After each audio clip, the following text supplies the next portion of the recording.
This is Build Your Difference, a podcast created by Blue Artists, a brand platform with one goal: to help great visionaries like you build impressive brands.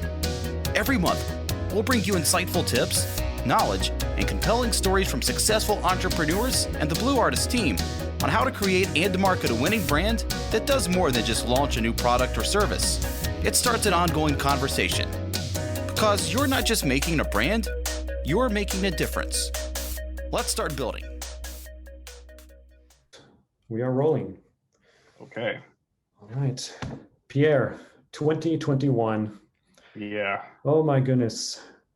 Well, I don't really want to think about all the negativity going on right now that we're all kind of still stuck with. I think it'd be more exciting if we talk about something new that's going on with Brandesk. Anything happening there? Yeah, thanks, John. You know, you're absolutely right. There's a lot of negativity going on, and it seems like we're kind of, in some ways, this is the new normal with what we're dealing with this pandemic and all that. And so there's no sense in dwelling on it. You know, how can we move forward? How can we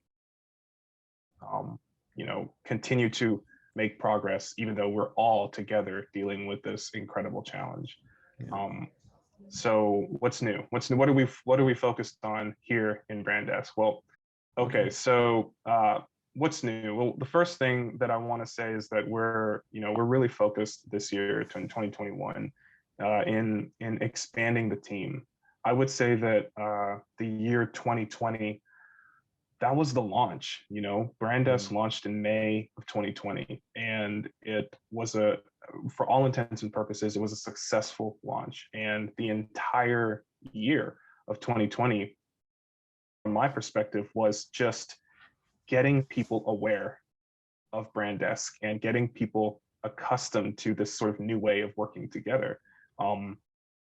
And looking for all the rough spots, and there were quite a few rough spots. I mean, when we launched, there were assumptions that we made, I think, in terms of the organization that actually turned out to be incorrect assumptions, and we had to go back and sort of revise how certain policies and workflows and all that kind of stuff were handled.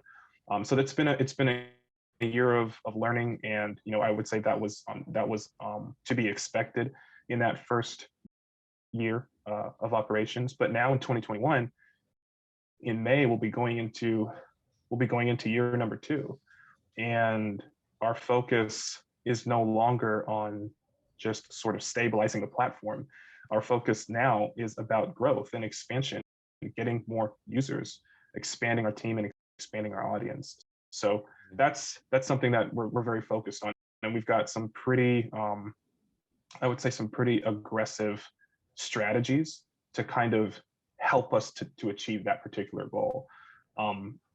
So the first strategy, what's crazy, before I even get into this, is here we are, like, having a podcast, right, where we're literally sharing what our strategies are for the public, for the whole world to hear and see. This is how we are doing it. And I think that there's a certain transparency there that I think is probably a little unusual. I don't know that a lot of other organizations are comfortable really sharing their strategies in this way. Maybe not, but I think it's heading that way for everyone. I think the expectation of transparency is just growing all around. Mm-hmm. And that's a great point. That's probably what it is. It's like, we're all kind of needing to kind of step into a little bit of a new age now, where it's not just about holding your cards close to your chest. There's this sense that, like, we are in fact a global community, and we do in fact need each other. Like, we as an organization, we need users, we need producers, we need artists, and we need clients. And there's a kind of collaboration there that it goes beyond just trying to sell people on the service. It's about really encouraging people to buy into the broader vision and the broader mission behind why we even exist. So this all in that spirit. So So I would say that one of the most important services that we offer on BrandDesk is, in fact, BrandDesk hosting. And it's funny because BrandDesk hosting is probably the the only service that doesn't really involve like producers and artists. It's kind of a DIY situation, a do-it-yourself situation. I mean, and it's basically infrastructure. And so when I say infrastructure, I mean, like, hosting your website, Sure. hosting your email, all that kind of stuff. And DIY is also, like we mentioned, transparency. That's a trend that's just, becoming more and more expected in society, that, we're going to build our own websites. We're going to start our own businesses. We're going to start our own podcast, that's all coming work. It's like empowering people, because, some, like, people like me, I tell you, I'm a DIY person as much as I possibly can. I mean, I know it's not always healthy. You have to delegate. You have to delegate. Mm-hmm. Yeah. Have to kind of find a way to get comfortable with that. But I'm a DIY person. And that's just because I've kind of been in a situation where I've kind of always needed to, in many ways, learn things on my own, execute on those things. But I think that's a very important element of what we have to offer at BrandDesk. It's like we can support our users through engagement with professional artists and designers and engineers and producers. So that's an element of what we have to offer. But then there's the other element that says, okay, but there are some things you can do on your own, or there's some things that you want to do on your own. And so BrandDesk hosting really facilitates that. So BrandDesk hosting is, a very important element in our strategy.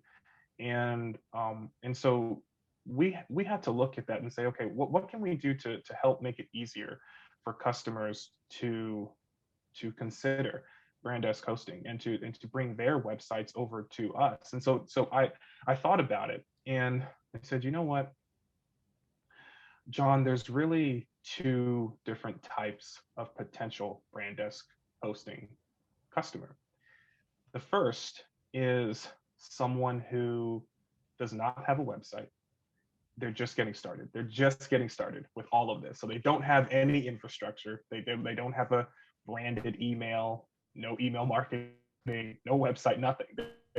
They've just had the idea for a couple of years or months, and they're now taking the steps to actually create all of this.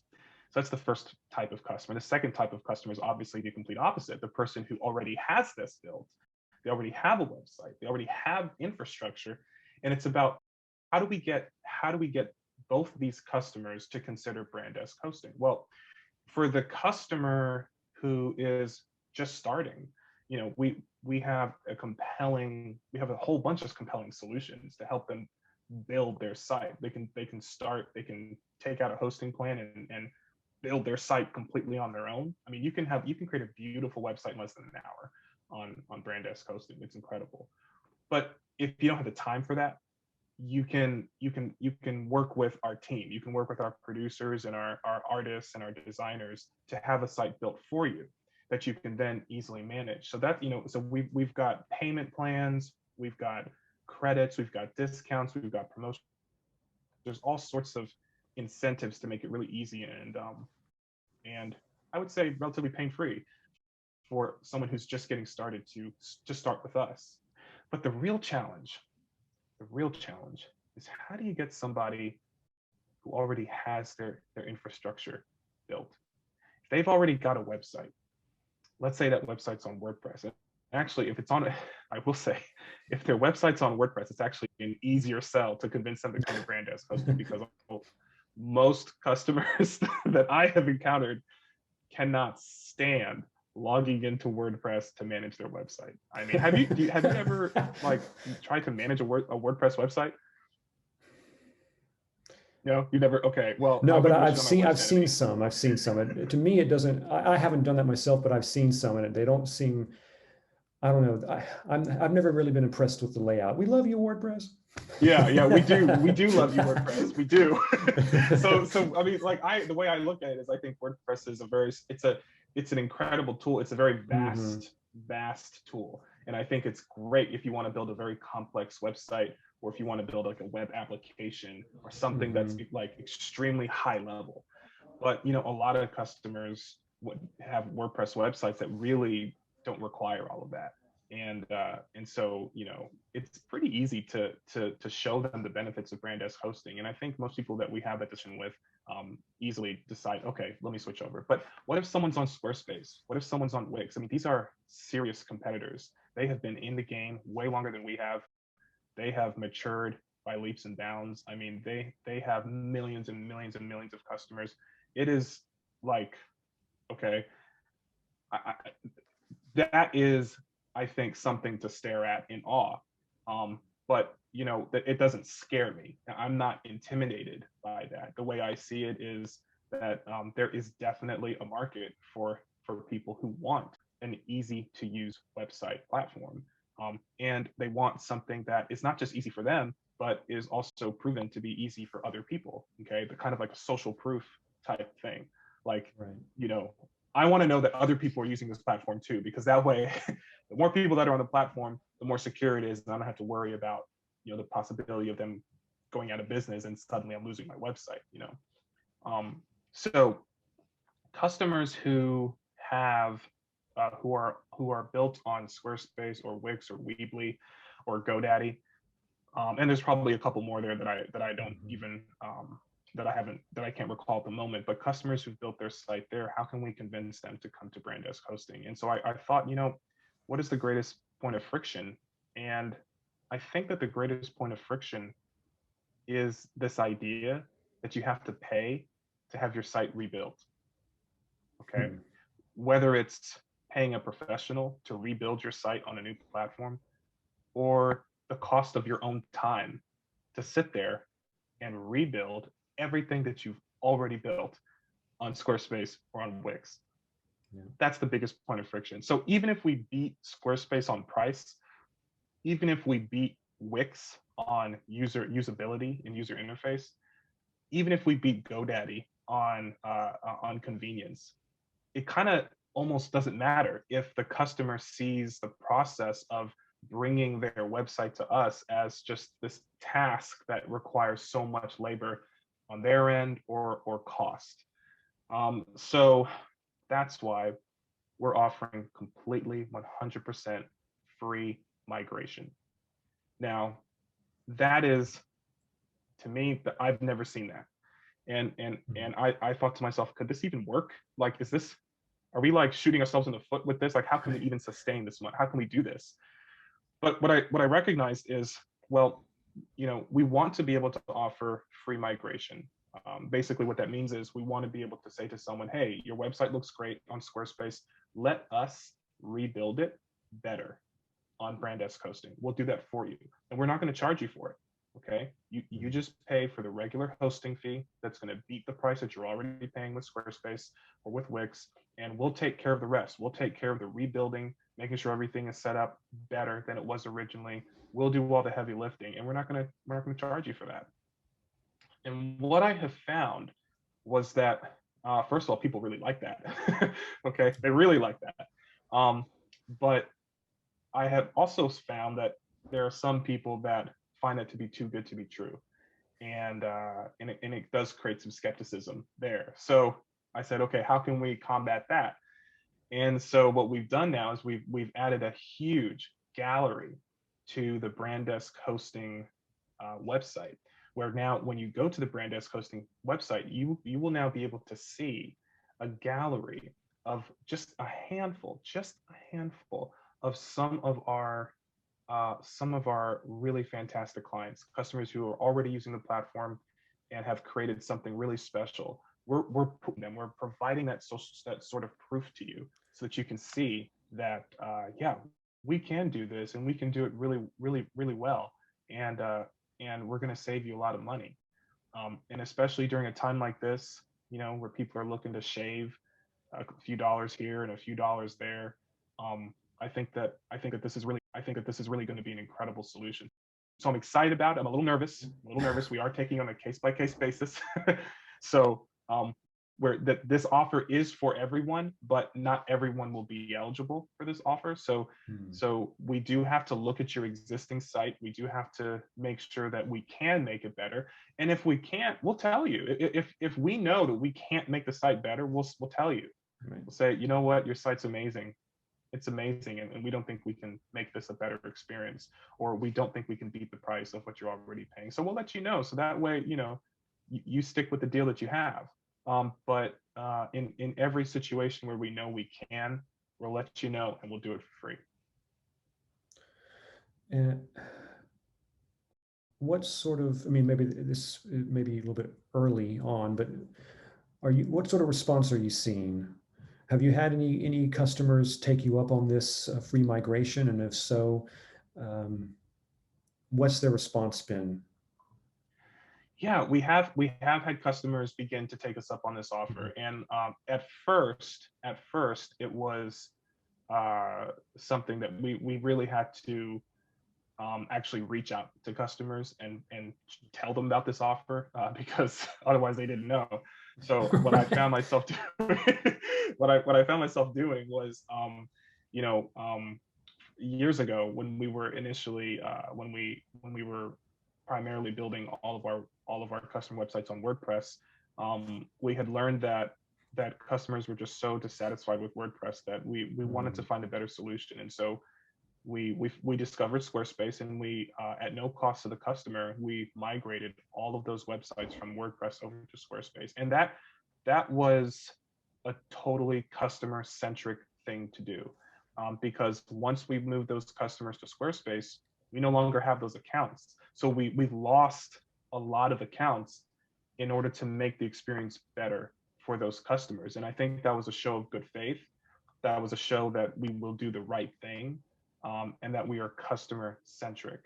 But again, like I said, we lost those accounts. So the first thing that I did was I targeted those accounts. I contacted those people. I mean, there was a lot of them. I contacted those people that were enjoying their Squarespace experience, that we had actually moved to Squarespace. And I said, listen, I hope you're still enjoying your Squarespace experience. I want you to know that in the couple of years since we moved you to Squarespace, we've actually built our own platform, our own website platform, and we think it's better. I know you're currently really happy with Squarespace because we moved you there for that reason. But I would love for you to give us a chance. Give us a try. And if you don't agree that this is a better experience for you than Squarespace, then you stay with Squarespace. Okay, I'll tell you what, we won't even charge you for the migration. That way there's no skin off your back. So nothing to lose. They took me up on the offer, and one by one, we created some believers. and so that was, that was the early days. And so now, now a lot of them are referring to their friends and family, which is just incredible. I mean, that kind of support it's heartwarming. It touches my heart. It really does, to see the enthusiasm. And what we're doing is we're going the extra mile, and we're rewarding all of our customers who refer other customers to Brand Desk Hosting. We're rewarding them with $25.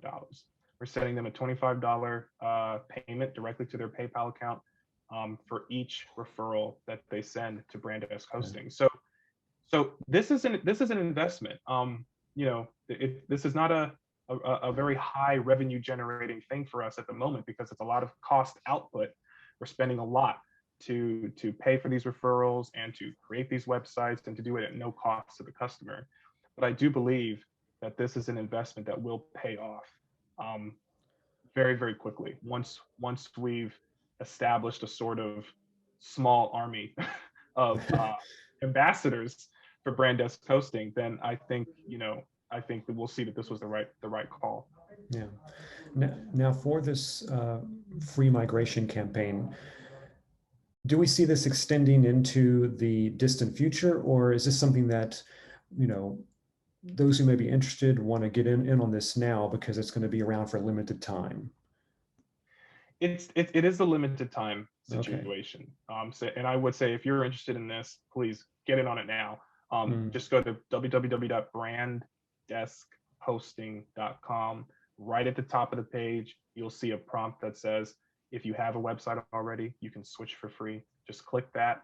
It'll take you to a very simple form. Just fill that form out. Look, we're only asking for what your current website is and what features you want.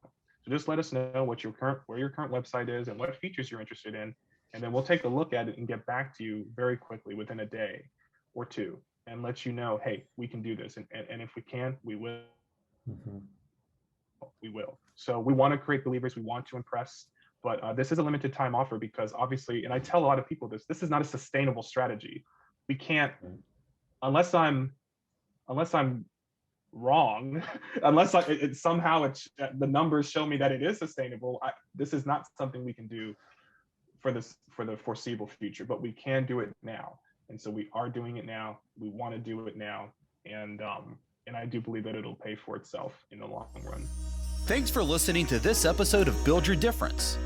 If you'd like to learn more about how Blue Artists can help you develop a distinguished brand that inspires and engages a growing audience, then please visit us at www.blue-artist.com and be sure and subscribe to our monthly podcast for the latest tips and trends in brand development and marketing. And remember, you're not just making a brand, you're making a difference. Start building yours today.